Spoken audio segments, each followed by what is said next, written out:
A hipóstase dos arcontes. A realidade dos regentes.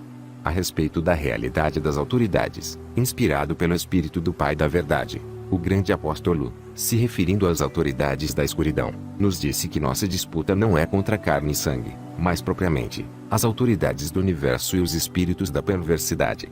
Eu enviei isto a você porque você indaga sobre a realidade das autoridades. O chefe deles é cego, devido ao poder dele e sua ignorância e sua arrogância. Ele disse, com o poder dele, eu é que sou Deus, não há outro além de mim. Quando ele disse isto, ele pecou contra a totalidade. E esta declaração chegou até a incorruptibilidade. Então houve uma voz que partiu da incorruptibilidade, dizendo, você está enganado, Samael, que é Deus dos cegos. Os pensamentos dele se cegaram. E, tendo expelido seu poder, ou seja, a blasfêmia que ele havia dito, ele prosseguiu até o caos e o abismo, que é a mãe dele, instigado pela Pistis Sofia. E ela estabeleceu cada um da prole dele de acordo com o poder deles, segundo o padrão dos reinos que estão acima dos céus, pois, a partir do universo invisível, o universo visível foi inventado. Assim que a incorruptibilidade olhou para baixo na região das águas, sua imagem apareceu nas águas, e as autoridades da escuridão se apaixonaram por ela. Mas eles não puderam se apropriar daquela imagem que havia aparecido para eles nas águas, por causa da fraqueza deles, já que seres que meramente possuem uma alma não podem se apropriar daqueles que possuem um espírito, pois eles eram do inferior, enquanto ela era de cima. Esta é a razão pela qual a incorruptibilidade olhou para baixo na região etc. Para que, pela vontade do Pai, ela possa trazer a totalidade para a união com a luz. Os regentes planejaram e disseram, venham, vamos criar um homem com o solo da terra. Eles modelaram a criatura deles como sendo completamente da terra. Agora os regentes, corpo, eles têm, fêmea, com o rosto de um animal. Eles haviam tomado um pouco da solo da terra, e modelaram o homem deles segundo o corpo deles, e segundo a imagem de Deus que havia aparecido para eles nas águas. Eles disseram, venham, vamos dominar ele por meio da forma que nós modelamos, para que ela veja sua contraparte masculina, e nós possamos capturá-lo com a forma que nós modelamos, não compreendendo a força de Deus, por causa da impotência deles. E ele soprou no rosto dele, e o homem obteve uma alma e permaneceu no chão muitos dias. Mas eles não puderam fazê-lo se erguer por causa da impotência deles. Como vendavais eles persistiram soprando, tentando capturar aquela imagem que apareceu para eles nas águas. E eles não conheciam a identidade daquele poder. Agora todas estas coisas decorreram pela vontade do Pai da totalidade. Posteriormente, o Espírito viu o homem dotado de alma no chão. E o Espírito veio adiante da terra de Adamantina. Ele desceu e veio habitar dentro dele, e aquele homem se tornou uma alma viva, e chamou-se Adão. Já que ele foi visto se movendo sobre o chão, uma voz partiu da incorruptibilidade para o auxílio de Adão, e os regentes reuniram todos os animais da terra e todos os pássaros do céu e os trouxeram para Adão, para ver como ele iria chamá-los, para que ele desse um nome a cada um dos pássaros e a todos os animais. Eles pegaram Adão e colocaram ele no jardim, para que ele o cultivasse e vigiasse. E os regentes emitiram um comando a ele, dizendo, você comerá de toda árvore no jardim, mas da árvore do reconhecimento do bem e do mal não coma, nem a toque, pois no dia que você comer dela, com morte você morrerá. Eles não entendem o que eles disseram para ele, pelo contrário, pela vontade do Pai, eles disseram isto de um modo para que ele de fato coma, e para que Adão não os considerasse do mesmo jeito que um homem de natureza totalmente material consideraria. Os regentes se consultaram uns com os outros e disseram, venham, vamos causar que um sono profundo caia sobre Adão. E ele dormiu. Agora o sono profundo que eles causaram que caísse sobre ele, e ele dormiu é a ignorância. Eles abriram a lateral dele como uma mulher viva. E eles montaram a lateral dele com um pouco de carne no lugar dela, e Adão ficou dotado apenas de alma. E a mulher dotada de espírito veio até ele e falou com ele, dizendo, levante-se, Adão. E quando ele a viu, ele disse, foi você quem me deu vida, você será chamada mãe dos vivos, pois ela que é a minha mãe. Ela que é a obstetra, a mulher, e ela que deu a luz. Então as autoridades vieram até o Adão deles. E quando eles viram a contraparte feminina dele falando com ele, eles ficaram agitados com grande agitação, e eles se apaixonaram por ela. Eles disseram uns aos outros, venham, vamos espalhar nossa semente nela, e eles a perseguiram. E ela riu deles pela tolice e cegueira deles, e nas garras deles ela se tornou uma árvore, e deixou diante deles o reflexo indistinto dela aparentando a si mesma, e eles o violaram de forma imunda. E eles violaram o sinal da voz dela, de modo que, Por meio da forma que eles modelaram, junto com a própria imagem deles, eles se tornaram propensos à condenação. Então o princípio espiritual feminino entrou na águia, que é o instrutor, e ele os ensinou, dizendo: o que ele disse para você foi: você comerá de toda a árvore no jardim, mas da árvore do reconhecimento do bem e do mal não coma. A mulher carnal disse: ele disse não somente, não coma, mas até não a toque, pois no dia que você comer dela, com morte você morrerá. E a águia, o instrutor, disse: com morte vocês não irão morrer, pois foi por ciúmes que ele disse isto a vocês. Pelo contrário, seus olhos se abrirão e vocês se tornarão como deuses, reconhecendo o mal e o bem. E o princípio instrutor feminino foi removido da águia, e ela o abandonou, uma coisa meramente da terra. E a mulher carnal pegou da árvore e comeu, e ela deu ao marido dela também, e estes seres que possuíam apenas uma alma, comeram. E a imperfeição deles se tornou evidente na falta de sabedoria deles, e eles reconheceram que estavam despidos do elemento espiritual, e pegaram folhas de figueira e amarraram em seus quadris. Então o regente-chefe, que é a serpente, veio, e ele disse: Adão, onde você está? Porque ele não entendeu o que tinha acontecido. E Adão disse: eu ouvi a sua voz e tive medo porque eu estava nu, e eu me escondi. O regente disse: por que você se escondeu, a menos que é porque você comeu da única árvore que eu ordenei que você não comesse? E você comeu. Adão disse: a mulher que você me deu, ela me ofereceu e eu comi. E o regente arrogante amaldiçoou a mulher. A mulher disse: foi a águia que me induziu e eu comi. Eles se voltaram para a águia e amaldiçoaram o reflexo indistinto dela, impotentes, não compreendendo que era uma forma que eles mesmos haviam modelado. Desde aquele dia, a águia ficou sob a maldição das autoridades, até que o regente todo-poderoso viesse. Aquela maldição caiu sobre a águia. Eles se voltaram para o Adão deles, e o tomaram e expulsaram do jardim junto com sua esposa, pois eles não possuem bênção, já que eles também estão sob a maldição. Além do mais, ele jogou a humanidade em grande distração em uma vida de dificuldades, para que a humanidade deles possa estar ocupada com afazeres mundanos, e não possa ter a oportunidade de se dedicar ao Espírito Sagrado. Agora em seguida, ela gerou Caim, o filho deles, e Caim cultivava a terra. Logo após isso ele reconheceu sua esposa, engravidando novamente. Ela gerou Abel, e Abel era um pastor de ovelhas.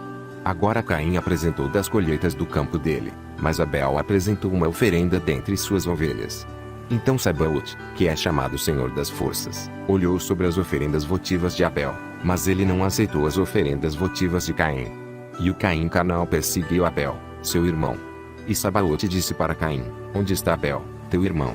Ele respondeu dizendo: eu sou, então, zelador do meu irmão. Então Sabaote disse para Caim: escute. A voz do sangue do teu irmão está clamando para mim. Você pecou com tua boca. Isto retornará para ti. Qualquer um que matar Caim soltará 7 vinganças, e você existirá gemendo e tremendo sobre a terra. E Adão reconheceu sua contraparte feminina Eva, e ela ficou grávida, e gerou Sete para Adão. E ela disse: eu gerei um homem através de Deus, no lugar de Abel. Novamente Eva engravidou, e ela gerou Noré. E ela disse: ele gerou em mim uma virgem como uma assistência para muitas gerações da humanidade. Ela é a virgem a quem as forças não corromperam. Então aqueles homens começaram a se multiplicar e aperfeiçoar. Os regentes se consultaram uns com os outros e disseram: venham, vamos causar um dilúvio com nossas mãos e eliminar toda a carne, desde homem até animal. Mas quando o Senhor das Forças soube da decisão deles, ele disse para Noé: construa para vocês uma arca com madeira que não apodreça e se escondam nela, você e os meus filhos, e os animais, e os pássaros do céu, do pequeno ao grande, e coloque-a sobre o monte Senhor. Então Ureá veio até ele, querendo embarcar na arca. E quando ele não a deixou, ela soprou sobre a arca e ocasionou que ela fosse consumida pelo fogo. Novamente ele fez a arca, por uma segunda vez. Os regentes foram conhecê-la, pretendendo corrompê-la. O chefe supremo deles disse a ela: a sua mãe Eva veio até nós. Mas Noé virou-se para eles e disse: são vocês os regentes da escuridão, vocês estão amaldiçoados. E vocês não conheceram a minha mãe, pelo contrário, vocês conheceram a contraparte feminina de vocês. Pois eu não sou descendente de vocês, pelo contrário, é da Eon superior que eu venho. O regente arrogante virou, com toda a sua força, e o seu semblante se tornou como um preto. Ele disse a ela presunçosamente: você deve servir a nós, como a sua mãe Eva também serviu, pois me foi dada a autoridade sobre todo este universo. Mas Noé virou-se, com a força do, e numa voz alta, ela exclamou para o alto, para o sagrado, o Deus da totalidade: resgate-me dos regentes da injustiça e me salve das garras deles, depressa. O grande anjo eterno desceu do 8º céu e disse a ela: por que você está exclamando a Deus? Por que você age com tanta audácia para com o Espírito Sagrado? Norea disse: quem é você? Os regentes da injustiça haviam se afastado dela. Ele disse: eu que sou Elelet, sagacidade, o grande anjo que fica na presença do Espírito Sagrado. Eu fui enviado para falar com você e salvá-la das garras dos malfeitores. E eu irei te ensinar sobre a sua raiz. Aparentemente Norea falando agora quanto a esse anjo: eu não posso expressar o poder dele, sua aparência é como ouro fino e seu traje é como neve.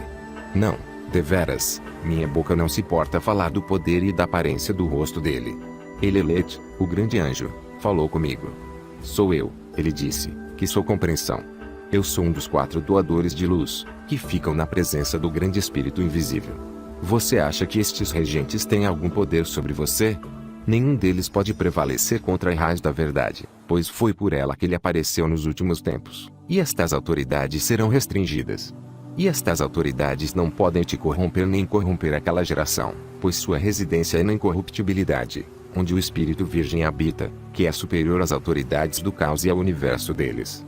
Mas eu disse: Senhor, me ensine sobre a capacidade destas autoridades, como eles surgiram, e por qual tipo de gênesis, e de que material, e quem criou eles e a força deles. E o grande anjo Elelet, compreensão, falou para mim: dentro de domínios ilimitados habita a incorruptibilidade. Sofia, que é chamada Pestis, quis criar algo sozinha, sem o cônjuge dela, e o produto dela foi uma coisa celeste. Um véu existe entre o universo de cima e os domínios que estão abaixo, e sombra surgiu abaixo do véu, e essa sombra se tornou matéria, e essa sombra foi projetada separadamente. E o que ela havia criado se tornou um produto na matéria, como um feto abortado. E aquilo assumiu uma forma plástica modelada através da sombra, e se tornou uma besta arrogante parecendo com um leão. E era andrógeno, como eu já havia dito, porque foi da matéria que ele derivou. Quando ele abriu os olhos, ele viu uma vasta quantidade de matéria sem limite, e ele se tornou arrogante, dizendo: eu é que sou Deus, e não há outro além de mim. Quando ele disse isto, ele pecou contra a totalidade. E uma voz partiu do alto, do reino de poder absoluto, dizendo: você está enganado, Samael, que é Deus dos cegos. E ele disse: se outra coisa existe antes de mim, que se torne invisível para mim. E imediatamente Sofia esticou o dedo dela e introduziu luz na matéria, e ela prosseguiu para as regiões do caos. E ela retornou à luz dela, mais uma vez à escuridão, matéria.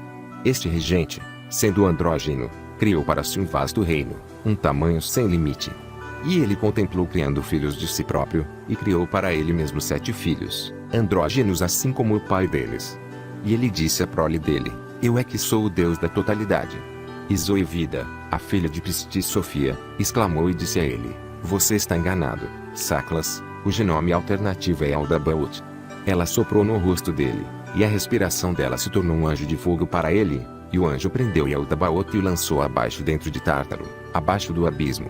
Agora quando o filho dele Sabaoth viu a força daquele anjo, ele se arrependeu e condenou o pai dele e a mãe dele, a matéria. Ele a repugnou, mas ele cantou canções de louvor para cima para Sofia e a filha dela Zoe. E Sofia e Zoe e Erguaram lhe deram o comando do 7º céu, abaixo do véu, entre, acima, e abaixo. E ele é chamado Senhor das Forças, Sabaoth, já que ele está acima das forças do caos, pois Sofia o estabeleceu. E quando estes eventos aconteceram, ele fez para si próprio uma mansão enorme, e uma congregação de deuses para governarem sobre as línguas das pessoas, e muitos infinitos anjos para atuarem como ministros, e também harpas e liras. E Sofia pegou a filha dela Zoe e a fez sentar à direita dele, para ensiná-lo sobre as coisas que existem no 8º céu, e o anjo da ira ela colocou à esquerda dele. Desde aquele dia, a direita dele tem sido chamada a vida, e a esquerda veio a representar a injustiça, para o domínio de poder absoluto acima. Foi antes da sua época que eles surgiram. Agora quando Yaldabaoth viu ele Sabaoth neste grande esplendor e nesta altura, ele o invejou, e a inveja se tornou um produto andrógeno, e esta foi a origem da inveja. Inveja produziu morte, e morte produziu a prole dele, e deu para cada um deles o comando de seu céu, e todos os seus do caos se tornaram repletos de suas multidões. Mas foi pela vontade do Pai da totalidade que eles todos surgiram, segundo o padrão de todas as coisas superiores, para que a quantia do caos fosse alcançada. Assim, Eu te ensinei sobre o padrão dos regentes, e a matéria na qual ele foi expressado, e o Pai deles, e o universo deles. Mas eu disse, Senhor, eu também sou da matéria deles. Você, junto com seus descendentes, são do Pai primordial, de cima, da luz imperecível é que as almas deles são provenientes. Por isso as autoridades não podem se aproximar deles, por causa do Espírito da Verdade que está presente dentro deles, e todos que se instruíram sobre estas coisas existem como imortais no meio da humanidade mortal. Mesmo assim, esse elemento espalhado não será conhecido agora. Pelo contrário, após 3 gerações é que isto será reconhecido, e isto os libertou da escravidão do erro das autoridades. Então eu disse, Senhor, quanto mais irá demorar? Ele me disse, até o momento em que o homem verdadeiro, dentro de uma forma modelada, revele a existência do Espírito da Verdade, que o Pai enviou. Então ele ensinará a eles sobre tudo, e ele os ungirá com a unção da vida, dada a ele pela geração sobre a qual não há reino. Então eles serão libertados do pensamento cego, e eles irão pisar sobre a morte com os pés, pois ela pertence às autoridades, e eles subirão até a luz ilimitada, que é onde este elemento espalhado pertence. Então as autoridades irão abandonar suas eras, e os anjos deles prantearão sobre a destruição deles, e os demônios deles irão lamentar suas mortes. Então todas as crianças da luz serão verdadeiramente familiarizadas com a verdade e com a raiz deles, e com o Pai da totalidade e o Espírito Sagrado. Eles todos dirão com uma única voz, a verdade do Pai é justa, e o Filho preside sobre a totalidade, e de todos até as eras das eras, sagrado, sagrado, sagrado. Amém. A realidade dos regentes.